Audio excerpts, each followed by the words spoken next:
Okay, the best way to train your reactive dog. Let's talk about it. I'm going to give you 3 different steps right now that you can do that will significantly help you in fixing this whole reactivity thing. And yes, there's so much stuff on the internet to talk about, what you should do and all that. We're going to put that aside for right now. And I'm going to talk about these top 3 things. Number 1, you are not going to go to a positive only or force free trainer.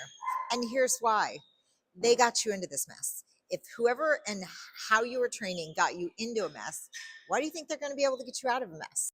You can't do the same thing and expect a different result. It's just not going to happen. And you're going to feel like a failure. You're going to feel like you did something wrong because their approach didn't work. Trust me, it's not you, it's their approach. There is a small percentage of dogs who you can feed treats to and talk baby talk to all day long, and they are never going to react. That is a very small percentage.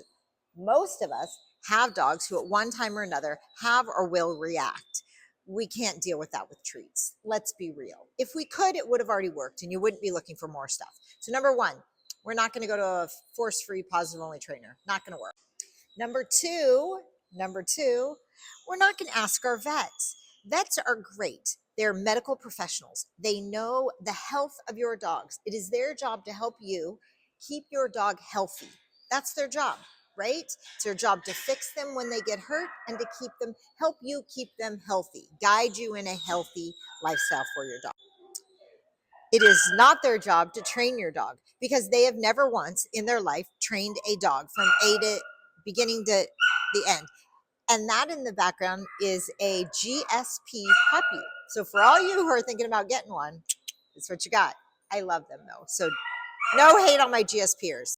So what did we learn? Number 2, we're not going to ask our vet for training advice. We might ask our vet for places to go. We're not going to ask our vet for training advice. And we're sure as heck not going to take training advice from somebody who hasn't trained somebody else's dog. So it's one thing if you can train your own dog. And if you have trained your own dog, maybe that vet's trained their own dog.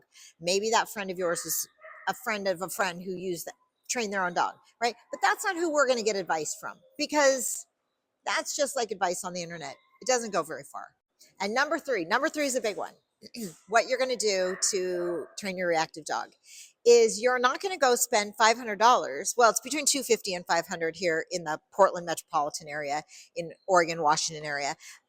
You're not going to go to a behavioralist. And here's why: because I'm going to save you the time and energy, because I have at least 15 to 20 behavioralists printouts, and they all use a program, you guys, to print it out. So here's what you're going to do. You're going to if you go to the behavioralist, you're going to spend a lot of money. You're going to give them your time. You're going to sit there for an hour, and they're going to observe you, and they're going to observe your dog. They're never going to touch your dog. They're never going to work with your dog. They're just going to ask you questions. What brought you in? How that happened? Kind of the same questions that we ask here, right? Why are you in training? Like, what are you looking for? What has happened? Then at the end of that hour, they're going to compile all that information you gave them. They're going to put them into a program, and it's going to spit out 3 options for you. I always get 3 options. Every one of my reports that I have from clients, it was 3 options. And the first option was basically make your world smaller. If your dog doesn't like other dogs and struggles on a walk, then they say go on walks at times when there's not going to be a lot of dogs and people out. If your dog barks at your front door, we're going to say put a sign on our door and tell people not to come to our door. Or we're going to shut the blinds so the dog can't see out the window. There you go. We're fixing the problem. So those are going to be the kind of suggestions that they're going to give you. And then that's one. Then the second suggestion they're going to give you is, oh, well, that didn't work. Okay, we're going to put your dog on medication. We're going to put your dog on some kind of sedation medication. And if that doesn't work, we're just going to up the dosage, because apparently it's the dog and we got to fix the dog, and we're going to fix it with Western medicine. Number 3 thing they're going to tell you is, well, maybe you need to rehome the dog. Maybe you need to find a different home for the dog. And they'll give you that one unless that person in that hour-long conversation with you determined that that dog was aggressive. And then they'll say, humane euthanasia is a possibility. Now, mind you, you're at your wit's end. You just spent $500 with this person to give you bogus advice. It's bogus. And I will say, behavioralists, they go to school for a long time. They read a lot of books. They got a lot of letters after their names. They're not doctors, but they got a lot of letters like doctors do after their names.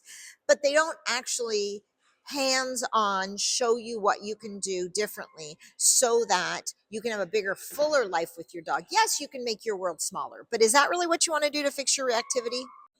So if you're still here and you really do need help with your activity, let me know. Follow along. I have lots of videos on my YouTube on our Enzo's Dog Training YouTube channel. We talk about a lot. We do a lot of seminars. We do a lot of classes.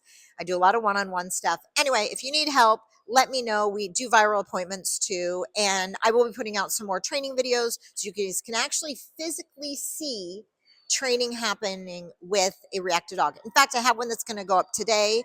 I'll try to get it on the Tickety Talk also, but you can follow us on the other platforms also. Take care.